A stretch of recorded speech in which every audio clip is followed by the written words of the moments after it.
Today's movie is because I'm not present today, and this is the kind of thing I would have been doing in class with you. So what you're going to need to do is this. Go along with it. Don't jump to the end of the slide and just copy stuff down. You need to listen to what I'm saying. I'm going to be pausing a little bit more than usual, so you have a little time to think. If you need to pause the movie and give yourself more time to think, please do that so that you can practice this, because just copying this won't get you much. It's seeing the process, hearing the words, hearing what's going on inside my head every time I do something. That's where you're going to gain. We're just practicing at first assigning oxidation numbers, and then we're going to do a couple of reactions where we're balancing them by oxidation number. First, let's look at some elements. And if we look at the element calcium, its oxidation number is 0. Sorry, forgot to switch to the green. Keep it consistent with the movie. If I look at something like, say, tungsten, again, that'll be 0. Hopefully we're getting the hang of this. Sulfur, which actually comes in rings of 8. Wait for it. It's, yes, good, 0. Let's move on to monatomic ions. If it happens to be multivalent, like lead plus 4. So from our name or from the crossover, we can tell it's plus 4. Its oxidation number is plus 4. If it happens to be sulfide,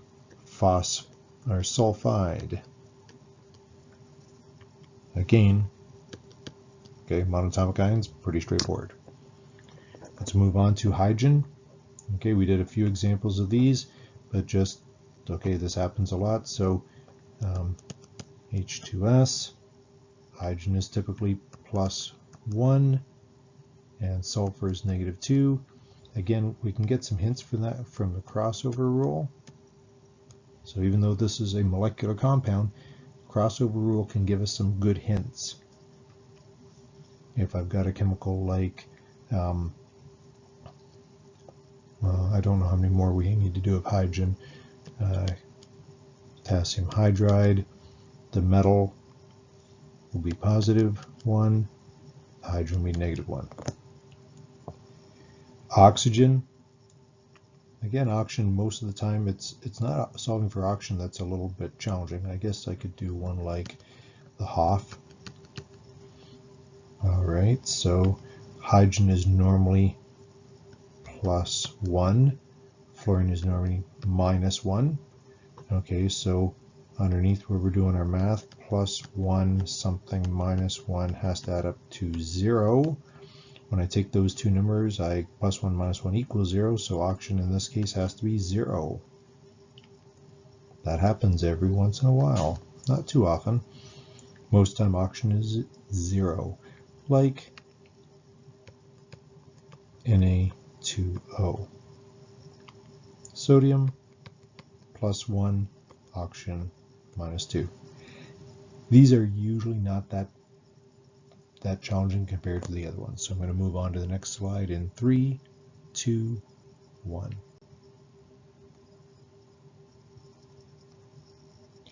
Covalent compounds. Let's have a look at a few covalent compounds. Let's start with, N2O. Now, the more electronegative has to get the negative sign, the more electropositive gets the positive sign. And I said we can try that crossover thing, which suggests that oxygen would be negative 2 and nitrogen would be plus 1. Let's check to see if the math bears that out. Oxygen negative 2 times 1 is negative 2, has to add up to 0. That means nitrogen has to be plus 2, and we got 2 of them there, so positive 2 divided by 2 equals plus 1. Works good so far. N2H4.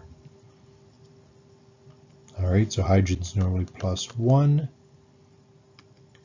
That means plus 1 times 4 is plus 4.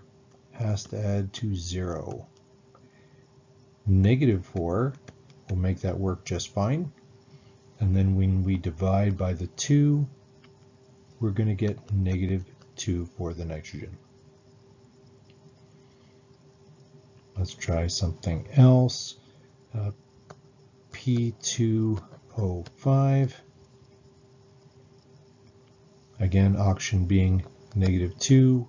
We can see that by the crossover. So very quickly, we're going to get phosphorus is +5. Sulfur SF6. Well, fluorine will be -1 because it's usually going to gain an electron. And again, that crossover idea comes back just fine. So sulfur +6 and SF6 works beautifully. Let's have a look at, I'm not sure where that line came from. Let's have a look at polyatomic ions. Sorry about the overwrite there. Polyatomic ions. Well,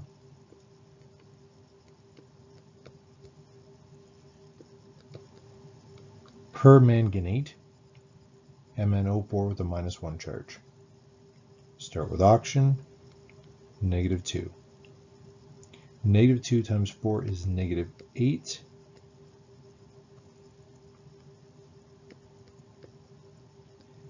Has to add up to -1. Something -8 equals -1. That's got to be +7.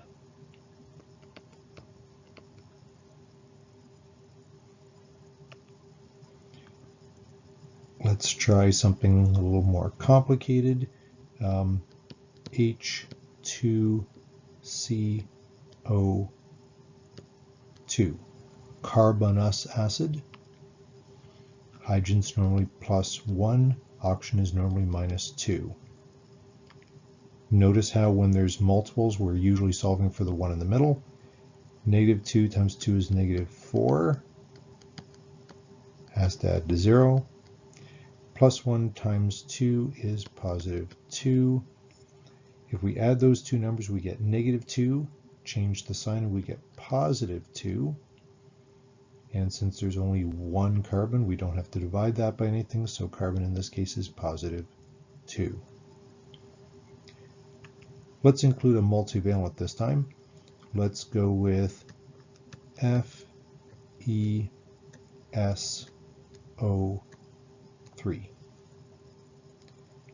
I'm not going to say its name because that would give away the charge. This is one where we often find we have to break it up into separate ions. Now, SO3 is sulfite, has a -2 charge. And since it has a -2 charge, iron has to have a +2 charge because there's only one of each. That means that iron has an oxidation number of +2. The oxygen we know is usually -2.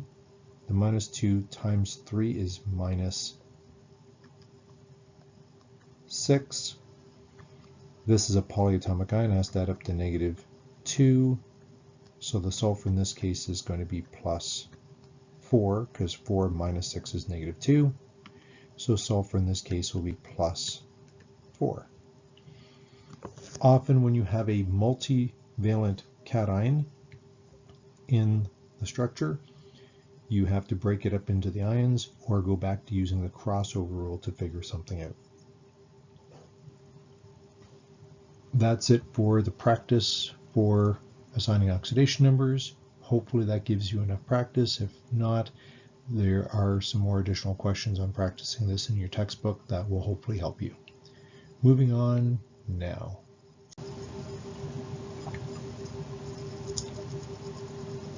Let's have a look at our first balancing situation. The first step is to assign oxidation numbers. Hopefully we're getting reasonably good at this point in time. Hydrogen is going to be +1. Oxygen is going to be -2. Doing our math underneath, we get -6 plus 1. We're solving for the nitrogen, but it adds the 0. So we get +5, which means our nitrogen is going to be +5 in nitric acid. Hydrogen's +1, sulfur is -2, again using that crossover idea. NO, oxygen is -2 most of the time because there's only one of each, nitrogen is going to be +2. Remember, nitrogen can be a lot of different things, so don't get hung up on which one it is. Trust oxygen, work towards a nitrogen. Sulfur is an element, it's going to be 0. Hydrogen, normally +1. Oxygen, normally -2. So everything so far is looking really good. The next thing I want to do is I want to identify everything that changes oxidation number. So I'm looking at all those green numbers on the top, and I'm looking for things that change. The hydrogen is all +1 on the left, and it's +1 on the right. Nitrogen, however, starts out at +5, goes to +2. So +5 to +2, that's going that way. So that's reduction. And the difference between those is 3 electrons. So that's our first change. Nitrogen, each nitrogen atom that undergoes this reaction has to gain 3 electrons. Now, oxygen, -2, -2, and -2 on the right, so it doesn't change. Hydrogen, we already checked. Sulfur, however, does change. This time it's going from -2 to 0. -2 to 0 is oxidation. So this is oxidation, and the difference between -2 and 0 is 2 electrons. And so sulfur needs to have pairs of electrons moving. Nitrogen needs sets of 3. The easiest way to get it is to take the number of electrons from each to determine how many electrons are moving. Once we know how many electrons are moving, we have to multiply each of these lines to figure out what our coefficients will be. Let's start with the nitrogen. Because nitrogen has 3 electrons, and we want to get to 6, we have to multiply it by the 2. That means I'm going to put a coefficient of 2 in front of the HNO3. 2 nitrogen on the left, follow that purple line, 2 nitrogen on the right. I have 2 of my coefficients already. Now I'm going to look at the sulfur. Because it has 2 electrons moving, I have to multiply it by 3. So now I have 3 in front of the H2S and a 3 in front of the sulfur on the right. This is why most of the time in these situations you're going to end up with 4 coefficients once you balance the electrons. Usually you'll have 2 coefficients on the left, one for oxidation, one for reduction, and same on the right. We're now at the point where we start balancing anything that isn't oxygen and hydrogen, and this reaction is fairly straightforward. There's nothing other than the oxygen and hydrogen left, because the sulfur and the nitrogen were the only other elements. At this point, we go to the oxygen. I do a simple count on the left-hand side. Oxygen, left, right. So this is that inspection like we would have done back in grade 10. Oxygen on the left-hand side has a total of 6. On the right-hand side, I have 3, but keep in mind that's 2 plus the 1. Oftentimes what I will do here is I will say, let's forget about that 1 for a minute. Let's just focus on that 2. I've only got 2 accounted for, which means I need to get 4 accounted for. So if I'm trying to account for 4 more, I'm going to need to put a coefficient of 4 in front of the water. So for a moment, let me restate that. I count the oxygens on the left. I got 6. I count the 2 in the NOs. I ignore the ones in the water for now, because that's where I'm trying to get my coefficient. The difference is 4, so I put a 4 in front of the water molecule. Now I've got a coefficient everywhere, which means if this is right, I should be able to do hydrogen.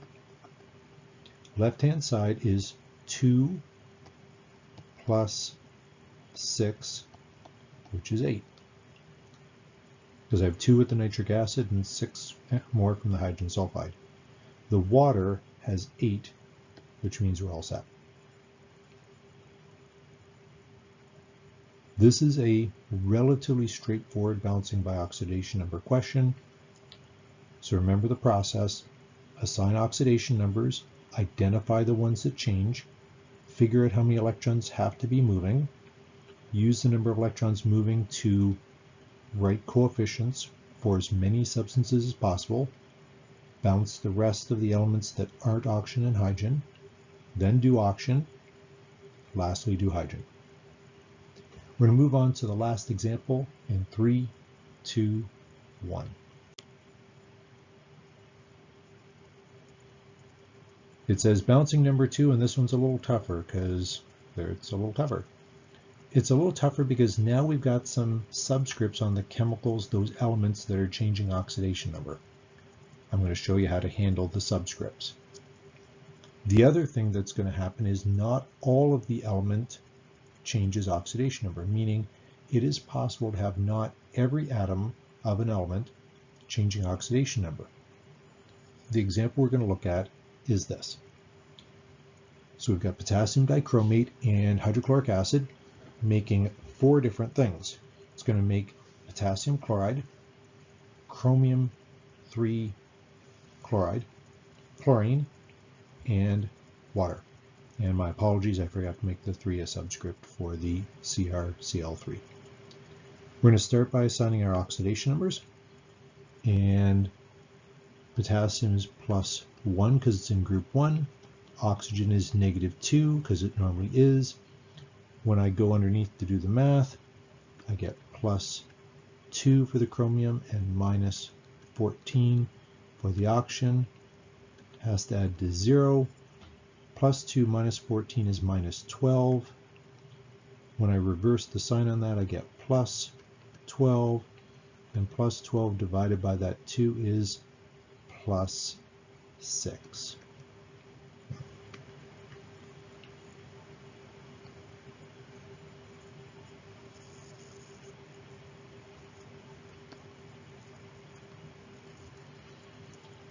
The others will be more straightforward.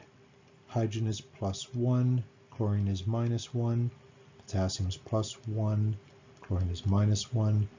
Chromium, by the crossover rule, is going to be +3 because it's chromium 3. Chlorine is -1. Ooh, here's Cl2. That's an element. 0. Hydrogen +1. Oxygen -2. That's first step, assign oxidation numbers. Next step, find the things that change. Potassium stays +1. Chromium goes from +6 over to +3 because it's going from +6 to +3, it's going to the left. That's reduction.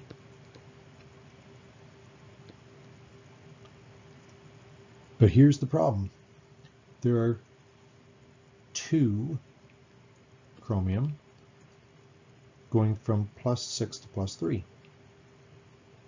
So if there's 2 chromium, and some people will write it like this, Cr2 +6 going to 2Cr +3.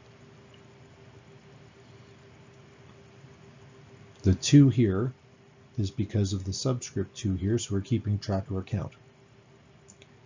We can see that 6 to 3 is 3 electrons, and because there's 2 atoms doing it, 3 electrons times 2 atoms will be 6 electrons moving. Now we've got to find our other one. Oxygen, -2, -2 is fine. Hydrogen stays +1. So our other one is chlorine. Now, chlorine is -1 in HCl, it's -1 in KCl, it's -1 in CrCl3, but it's 0 in chlorine. which means not all of the chlorine is going to change oxidation number. And again, this is Cl minus 1 going to Cl2. So that means I've got a balance for atoms. So 2 chloride makes 2 chlorine.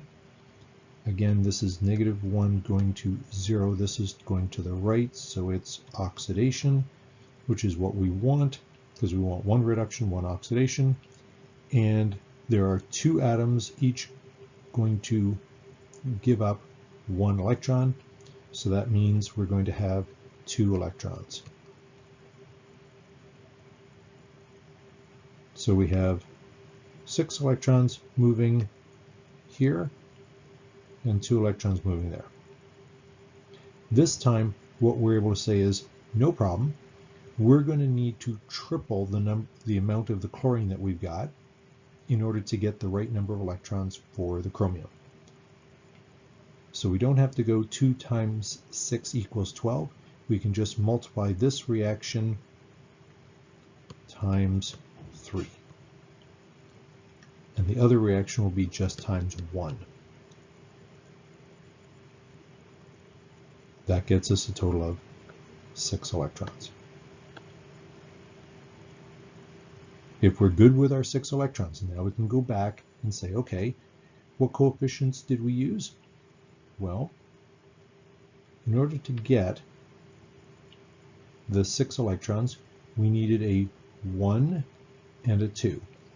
So we put a 1 in front of the potassium dichromate, and we put a 2 in front of the CrCl3. Now we've got to get the chlorine. We had a 2 in front of the chloride, and we had a 1 understood in front of the chlorine. So we're going to triple that. So we're going to put a 3 in front of the Cl2, and we're going to put a 6 in front of the HCl. So we have a 1 and a 6 on the left-hand side, and a 2 and the 3 on the right-hand side. Some of you will already realize that we've got a problem, because if you look at the right-hand side, there are 2 other substances with chlorine, and we haven't given any chlorine to them. I'll be showing you how to deal with that in a moment. The next step said we have to balance everything that isn't oxygen and hydrogen. We've already dealt with chromium. We know there's a problem with chlorine. Let's deal with the potassium. There are 2 potassiums in that K2Cr2O7. All of them must go to the KCl. That means that we have to put a 2 in front of the KCl.